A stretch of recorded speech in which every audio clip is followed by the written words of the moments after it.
Using a fire extinguisher, anyone can do it, right? But did you know there are different kinds of extinguishers for different types of fires? And right and wrong ways to handle extinguishers? It's not as simple as you might think. If you've just joined us here at the Industrial Olympics, the fire extinguisher relays are about to begin. It's a showdown between shipping and the Human Development Department, and what a show it'll be. But this relay is not just about speed, Chris. Each contestant is judged on several things: assessing the fire and choosing the right extinguisher to put it out, extinguisher handling, and spray style.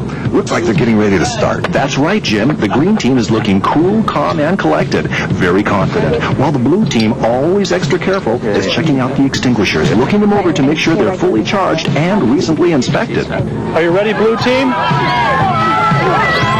Green team, are you ready?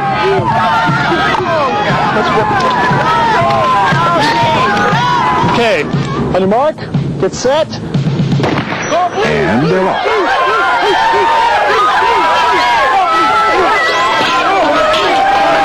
And it's an excellent approach from the blue team. That's the team captain, and she's making short work of that fire. Look at that spraying technique.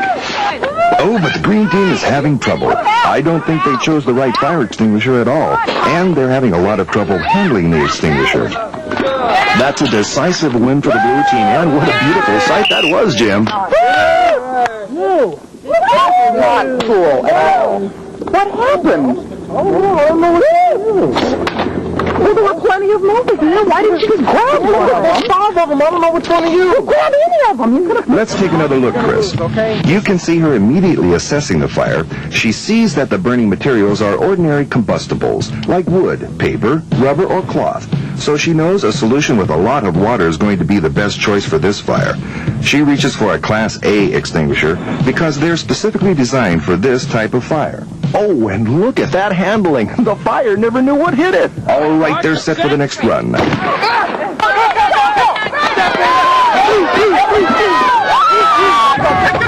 The green team has a great approach, and they've chosen the right extinguisher. But the execution is all wrong. The blue team is in great form, though. In fact, they have their fire under control already. It's a disappointing loss for the green team. They've just got to pull it together if they're going to recover from this pitiful start here today. Chris, it's been a sorry sight, and you can see right here what went wrong. She did make a good approach. She saw it was an electrical fire and chose the Class C extinguisher. Class C extinguishers use a non-conductive extinguishing agent, so electrical current won't go from the fire to the person with the extinguisher. But right here, she's making a critical mistake. She's forgotten to pull the pin. And it's a big disappointment for the green machine. Another part of the response to electrical fires is turning off the power. But this should only be done by trained personnel, because during electrical fires, control panels and conduits may be live. The blue team has a lot to be excited about. This puts them in excellent position going into the third round. Where is the pin? I pulled the nozzle and it wasn't working. It was broken. I think we need to do it again. These are two strong contenders stepping up to the line. This is certainly the green team's most experienced player. They both make a good approach, size up the fire. They both reach for the Class D extinguisher, which is the right choice for combustible metals. But they hesitate. The blue player looks confused. He's not sure what to do, and he's losing precious seconds in this race. Neither of the players is making any attempt to put out the fire, and the player from the green machine is already headed back to the starting line. And the referee gives the green team a thumbs up. This was an excellent strategy from the green team here, Chris, that really paid off.